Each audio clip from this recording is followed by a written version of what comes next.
Saudaraku yang dimuliakan Allah, dukung terus channel ini dengan subscribe, like, dan share untuk terus membagikan video-video yang bermanfaat.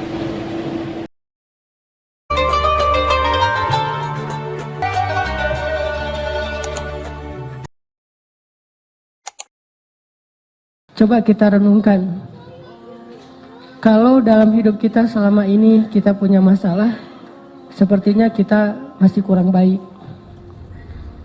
Karena kalau kita ada masalah, pasti masalah itu muncul dari keburukan-keburukan kita.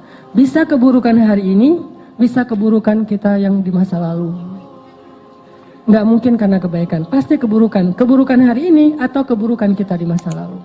Tinggal kita mengevaluasi keburukan itu. List kesalahan kita yang harus kita perhatikan, bukan list kebaikan. Lalu kita coba renungkan, kayaknya saya masih kurang baik nih. Ayo tingkatkan lagi kebaikan kita. Hubungan dengan Allah perbaikin lagi. Datang ke rumah Allah seringin lagi. Terutama di prime time. Apa prime time-nya? Subuh. Itu waktu favorit tuh. Mengangkat kedua tangan lebih lama lagi, terutama di waktu yang Allah sendiri turun ke langit dunia. Udah gitu Allah bertanya, hal min dhi hajah, hal min taib, ada enggak hambaku yang butuh sesuatu biar aku kasih? Ya Allah butuh. Allah tahu kan butuhnya apa? Ya tahu kamu, kalau kamu mah pasti jodoh, nggak mungkin yang lain. Kok Allah tahu? Jomblo. Apa sih masalah jomblo yang paling utama selain itu kan? Kita mah boleh lapar, kita boleh lapar perut, kita boleh nggak jelas hidupnya, tapi hati harus terisi ya. Kalau itu udah ada, nggak makan juga nggak masalah. Yang penting siangnya makan, paginya doang yang enggak. Gitu.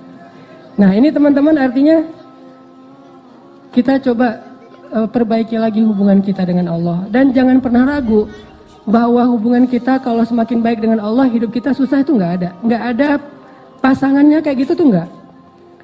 Makin baik hubungan kita dengan Allah, hidup kita makin mudah. Makanya ini sekedar inspirasi aja, saya baru juga dapat sharing dari seorang teman tadi. Beliau cerita dulu sebelum hijrah di sebuah pekerjaan yang nggak halal, beliau ngerasa hidup beliau penghasilannya tuh kayak lancar gitu, banyak untung besar segala macam. Tapi setelah beliau hijrah, beliau ngerasa sekarang kenapa kok penghasilan saya jadi kayak berkurang Ustadz, jadi malah susah, finansial saya tuh bermasalah Ustadz. Saya tanya, dulu sebelum hijrah emang ada masalah apa? Masalahnya sih saya punya hutang 47 miliar, makanya saya hijrah. Tapi setelah saya hijrah kok saya penghasilannya jadi susah Ustaz, nggak kayak dulu lancar.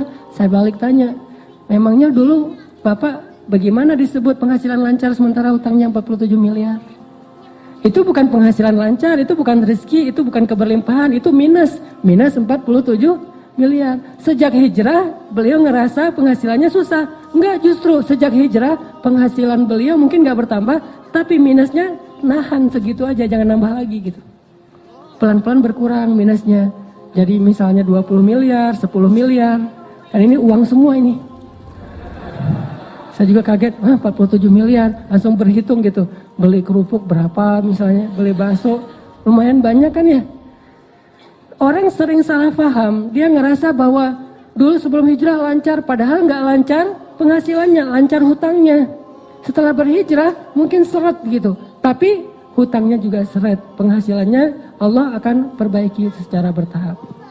Kayak orang sembuhnya pelan-pelan. Pertama mungkin hilang dulu panasnya, kemudian mulai hilang radangnya, kemudian mulai lemesnya hilang, udah agak sehat, bertahap.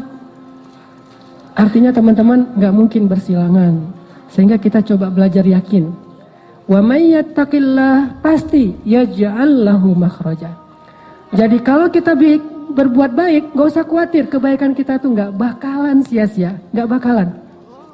Berdoa gak bakalan sia-sia. Aduh, kayaknya sia-sia nih saya berdoa gak ada hasilnya, gak ada. Ini kayaknya rugi aja nih saya selalu berdoa ternyata gak ada perubahan, gak mungkin. Doa itu ibadah, dan gak mungkin ibadah itu ngerugiin kita tuh gak mungkin. Terus mana hasilnya? mungkin kita belum paham tentang fikih doa. Belum paham bukan tentang tata cara doanya, hikmah bagaimana cara Allah mengabulkan doa. Dikabulkan pasti, kalau nggak ada penghalang. Mungkin salah satu penghalang doa yang dikabulkan kan makanan yang tidak halal kan ya, salah satunya nih. Atau silaturahim terputus. Kalau nggak ada penghalang, doa kita pasti dikabulkan Allah. Cuman kita kadang terlalu memaksakan Allah mengabulkan seperti yang kita pengenin. Padahal bisa aja Allah ngabulinnya sesuatu yang lebih baik dari apa yang kita pengenin. Atau Allah mengabulkan doa kita dengan memberikan kebaikan yang sama nanti di akhirat. Toh kita hidup tuh nggak sekali, kita hidup tuh 2 kali, dunia dan akhirat. Dan bahkan dunia itu kita cuma hidup sebentar, 60-an tahun, dan itu pendek banget loh. Kita nggak pernah ngebandingin sih, makanya nganggap kayak usianya panjang 60 tahun. Coba bandingkan dengan umat kaum Nabi Solih, kaum Ad dan Samud, berapa usianya? Rata-rata 1500 tahun, 2000 tahun. Nabi Nuh, dakwahnya doang 950 tahun. Usianya lebih dari itu. Sehingga dulu ada ibu-ibu ya, lagi nangis di atas kuburan anaknya. Anaknya meninggal ABG gitu. ABG meninggal, SMA juga belum lulus gitu, meninggal. Entah tabrakan, entah apa gitu. Meninggal, ibunya nangis di atas kuburan. Nah, kasihan kamu ya, meninggal muda, belum sempat menikmati hidup, gitu-gitu deh, merintih, meratap. Lewat seorang ulama di zaman itu, umat Nabi Solih. Ibu, kenapa menangis? Ini anak saya meninggal muda, kasihan. Emang usia berapa dia meninggal? Masih ABG. Berapa? 300 tahun. 300 tahun ABG coba. Terus ulama ini bilang, wah ibu, bersyukurlah dikasih usia 300 tahun, karena nanti akan muncul suatu generasi, suatu umat yang usianya hanya 60 tahun. Ibu ini kaget, hah manusia 60 tahun? Gak salah tuh, kita 60 tahun tuh udah lama loh. Bagi mereka 60 tahun itu gak ada apa-apanya. Sampai ibu itu mengatakan, kalau saya cuma dikasih usia 60 tahun, bakalan saya pakai itu seumur hidup saya hanya dengan 1 kali sujud. Bayangin sujudnya aja 60 tahun. Kita sujud panjang dikit, nggak bangun-bangun, ketiduran kan. Sholat imamnya baca agak panjang dikit, berdiri sebelah kaki, aduh pegel sebelah gantian gitu. Kayak orang sholat tarawih agak panjang dikit kan mulai batuk pojok sana, bersin pojok sana, wah ada aja. Tiba-tiba banyak sakitnya.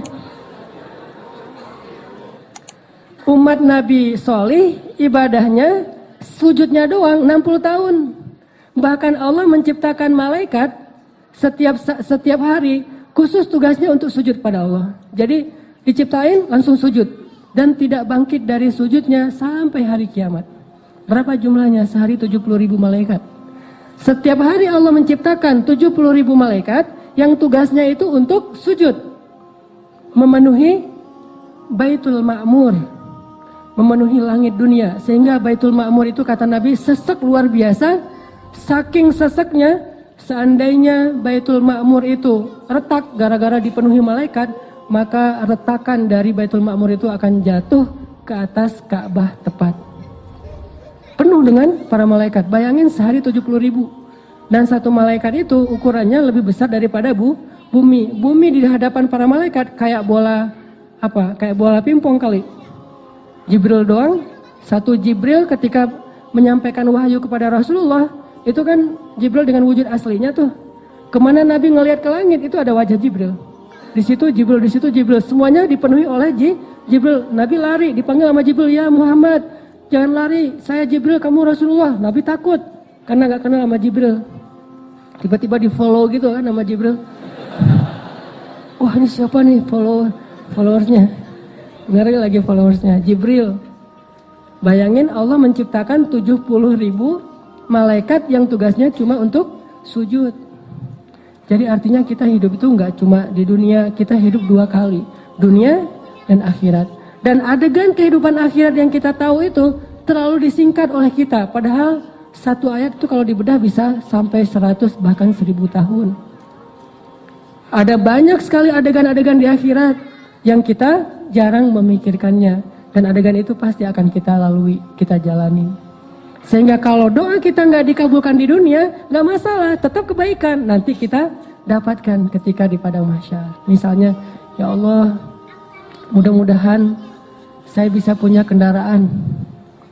Masa naik angkot terus? Masa jalan kaki terus? Pengen punya motor juga nggak apa-apa ya Allah. Makanya kalau minta jangan tanggung-tanggung. Mobil ya Allah. Atau nggak usah mobil, roda 3 juga nggak masalah. Bemo ya. Ya Allah, saya pengen punya kendaraan. Doa, pengen punya kendaraan. Ternyata qadarullah, dalam sekian lama dia berdoa nggak punya kendaraan, meninggal masih jalan kaki atau paling-paling sepeda ontel, nggak punya kendaraan bermotor. Apakah doa dia sia-sia? Nggak. Berarti kalau nggak dikabulkan sejak dia hidup di dunia, nanti dia di surga tuh atau di padang mahsyar udah punya kendaraan. Kok tiba-tiba datang kayak Alphard gitu kan di padang mahsyar gitu, dijemput gitu. Silakan Mas, nih apa nih kok ada Alphard di padang mahsyar gitu kan ya? Toyota. Kenapa nih kalau ada Alphard di padang mahsyar? Kan dulu Mas berdoa pengen punya Alphard. Ya udah, karena nggak dikabulkan di dunia, dikabulkan di surga. Wah bener nih, bener ya. Udah jalan lancar tuh. Yang pasti dia dapat apa yang dia minta. Terus kenapa kita ragu-ragu minta sama Allah yang terbaik? Kalau nggak dapat di dunia ya dapat di akhirat, sama aja kan? Yang sama-sama hidup kok. Malah di sana lebih butuh dari apa yang kita dapetin di dunia.